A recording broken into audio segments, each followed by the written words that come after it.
قل للذین آمنوا، آپ فرمائیے ان لوگوں سے جو ایمان والے ہیں، یغفروا للذین لا یرجون ایام اللہ، درگزر کرے ان لوگوں سے جو مانتے نہیں ہیں خدا کے احسانات کے دن۔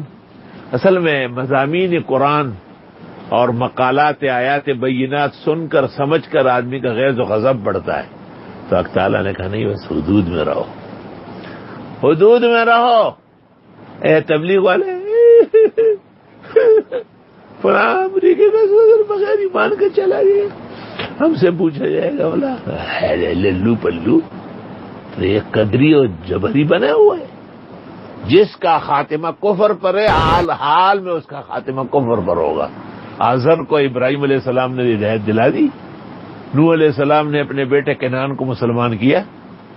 کیسی باتیں کرتے ہیں؟ ہمارا فرض ہے شرق اور غرب کو آگاہ کرنا محمدی تعلیمات سے، ختم نبوت سے اور قرآن کی تعلیمات سے، لیکن کسی کے انجام و عاقبت ہمارے ہاتھ میں نہیں ہے۔ تو یہ رونا دھونا ایسے یہ نہ مکاروں کا طریقہ ہے، نہ سمجھو کا۔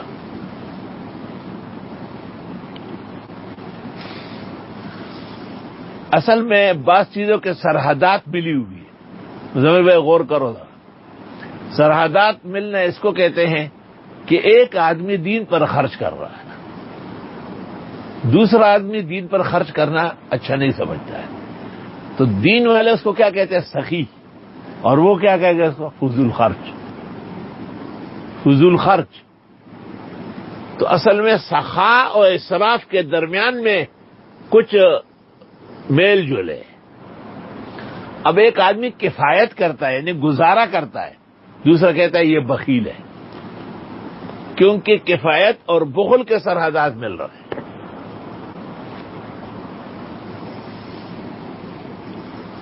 علماء نے علم کلام کی جو طویل و عریض داستانیں اور کتابیں لکھی ہے، ان میں اس قسم کے فروق واضح فرمائے ہیں۔ آپ تو دیکھو، میں آپ کو ایک بات بتاؤں، تبلیغ والے یا اس قسم کے صوفیاء جو لوگوں کے غم اور فکر کرتے ہیں، ان میں جبر اور قدر آ گیا، جبریہ و قدریہ، جہالت کی وجہ سے۔ اور علماء کہتے ہیں بھائی جو خدا نے کرنا ہے سو وہی ہوگا۔ یہ کیا چیز ہے؟ یہ تعطل ہے، معطلہ کہلاتا ہے۔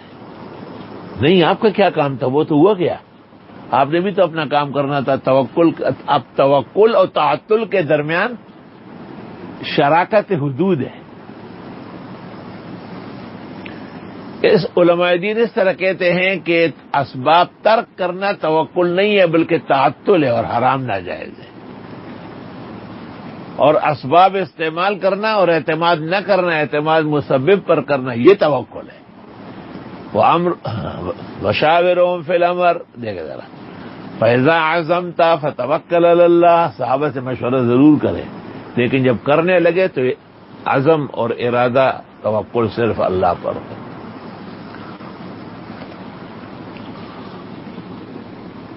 تو پوچھے بخبر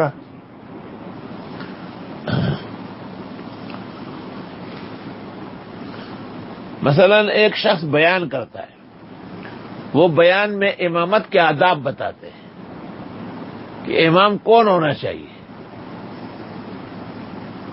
درمیان میں یہ بھی بیان کر سکتا ہے کہ رکوع سجود کرنے والا ہو تو کرسی پر بیٹھ کر کیوں پڑھا رہا ہے۔ تو یہ اس نے جو شارٹ لگایا ہے نا، یہ بوجہ جہالت کے لگایا، اس لیے کہ کوئی شخص دنیا میں ایسا بھی ہے کہ آزار کے ساتھ بھی صحت مند سے افضل ہے۔ صحت مند 50 ہو، تشر بات انگڑوں کا دعا دی، تو اس کا جواب علمی اور فقہی طور پر دینا پڑے گا۔ اسی طرح ایک شخص بیان کرتا ہے اوقات کے ساتھ امامت اور امام کی ضروریات اور ان کی قراءات، تو اس سے ایک بات پیدا ہو گئی۔ ایک بات یہ پیدا ہو گئی ہے کہ آخر یہ امام، یہ محتمم، یہ خطیب، یہ شیخ الحدیث، یہ کھاتے کہاں سے؟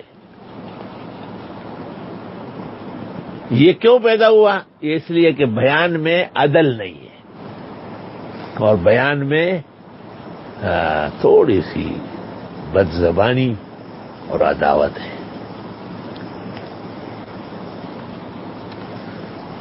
پنجپیر مولانا سے بھی کہتے تھے کہ تپوس کو کہ محتمم سے سا مدنی جا آکم زینا مدی چرچی گئی. میں نے جب پہلی مرتبہ سنا ایک بڑے آدمی سے، میں نے کہا شیخ القرآن کا بیان جو ہے نا وہ حدود میں نہیں ہے.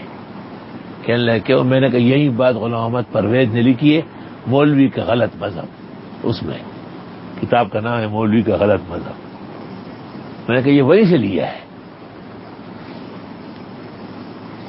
تو اب دیکھو آگے اس سے ایک نقصان پیدا ہو گیا، اور نقصان یہ کہ یہ لوگ سمجھتے ہیں کہ یہ جو درسگاہوں میں طالب علم ہوتے ہیں اور ان کے لیے لوگ صدقات خیرات زکوٰۃ لاتے ہیں، یہ اس سے کیا بنیں گے. تو پیغمبر کو جو اللہ کہتے ہیں کہ آپ ان کی طرف سے زکوٰۃ قبول کر لیجیے، فقراء و مساکین کو بانٹیے، پھر اس آیت پر ایمان کیسے بحال کرو گے. اور پھر یہ کہ جی لوگ لاتے ہیں، بکرے لا رہے ہیں، مینڈے لا رہے ہیں، گائے لا رہے ہیں، وہ کھایا جاتا ہے. بخاری شریف میں ہے، ام المومنین عائشہ صدیقہ فرماتی ہے کہ ہمارے قریب میں انصار رہتے تھے، انصار مدینہ، اور ان کے ہاں بیڑ بکریوں کے ریوڑ تھے، وہ کبھی کبھی کٹوا کے ہمیں گوشت دیتے تھے اور اکثر دودھ بیچتے تھے. میں طالب علم سے کہتا ہوں یہ دیکھو پورا نظام اس کے مطابق چل رہا ہے. دیکھ ہر چیز پر میری نظر رہتی ہے کہ اس بات کا نقصان کیوں ہو رہا ہے. نقصان اس لیے ہو رہا ہے کہ یہ بات علم سے نہیں کہی گئی، بلکہ اس میں تھوڑی تعدی، جس کو آپ زیادتی کہتے ہیں، جہالت اور دشمنی شامل ہے. مثلا انگریز نے صفایا کر دیا، بادشاہی مسجد سے طلباء کو نکالا، شاہجہانی مسجد سے نکالا. بھئی ان کا روٹی سالن بند کر دے، وظیفہ خود ہی طالب علم چلے جائیں گے، کہاں رہیں گے. تو بڑی بڑی درسگاہیں رک گئی اور بہت نقصان پیش. آج کل نقصان ہو رہا ہے بہت. داخلوں کا وقت ہے، سبق کا وقت ہے، لیکن کورونا اور وباء الہی نے ایسے پریشان کیا ہے. ہم حکومت کی کسی چیز سے خوفزدہ نہیں، خواہ حکومت کے ساتھ لڑ بڑنا بھی کوئی ضروری نہیں ہے، لیکن ہم ماحول کو بھی دیکھیں گے. تو بعض جگہ علماء دین کی خدمت میں طالب علم بیٹھے رہتے تھے. مدرسے تو نہیں ہے، نہ لنگر ہے، نہ باورچی ہے، نہ کچھ بھی نہیں ہے. تو انور شاہ افریدی نے کہا کہ مولانا صاحب ان طالب علموں کا کھانا جو ہے نا وہ میں بھیجوں گا، لیکن کھانا پکے گا 12 بجے یا 11 بجے، میں تو نہیں ہوں گا. ان میں سے کوئی جا سکتا ہے؟ ہم مولانا صاحب نے کہا طالب علم چلے جائیں گے. کہا ایک روٹیاں پکڑنے کے لیے جایا، دوسرا سالن لینے کے لیے. اس کے بعد احمد نے کہا کہ آج رات شام کو اسی طرح ہمارے گھر سے لائے. اسی طرح لوگوں نے تعاون باہمی تقسیم کی. طالب علم مسجدوں میں جم گئے، استادوں سے پڑھنے لگے، اور نہ باورچی خانے کی ضرورت، نہ آگ جلانے کی، نہ خریدنے بیچنے کی. گھروں سے کھانا تیار ہوتا ہے. اور بھائی 10 روٹیاں پکتی ہے، 2 طالب علم کو دے دو، 1 دے دو، آدھی دے دو. در کنڈ زوئے ویسا بویا. تو درسگاہ برقرار رہی. کیا پیغمبر نے مکہ کے صحابہ جب مہاجر ہوئے مدینہ منورہ تو یہی سلوک نہیں پیدا کیا تھا مواخات کے نام سے، بھائی چارے کے نام سے؟ ہاں وہ تو ان کے گھروں اور جائیدادوں تک میں رہنے لگے تھے، کیونکہ استاد بہت بڑا تھا اور مربی اور تربیت کرنے والا وہی سے آراستہ پیراستہ تھا. اب دیکھو جن لوگوں کو دشمنی ہے عالموں سے، طالبوں سے، بید بھی معاف ہو، ہم کون ہیں بڑوں کو کچھ کہنے والے. پنجپیر مولانا صاحب کہتے ہیں کہ نہیں بس سوال کو لو گزا گرو کسو کے بے خیر وقت ہو، اس کو وہ خیر کہتے ہیں، بھیک مانگنا. حالانکہ اس طرح نہیں ہے، یہ غلط تصور ہے، سارا تخیل خالص علماء کی عداوت سے پیدا ہوا ہے. یہ تعاون باہمی کا ایک زبردست طریقہ تھا. میری بات سمجھ گئے آپ؟ بعض چیزیں ایسی ہیں کہ وہ اچھے انداز میں بھی بیان ہو سکتی ہے اور وہ حقیقت میں اچھی ہے، لیکن اس کو ایسا رخ دے دیتے کہ اس سے عداوت اور دشمنی پیدا ہو جائے گی.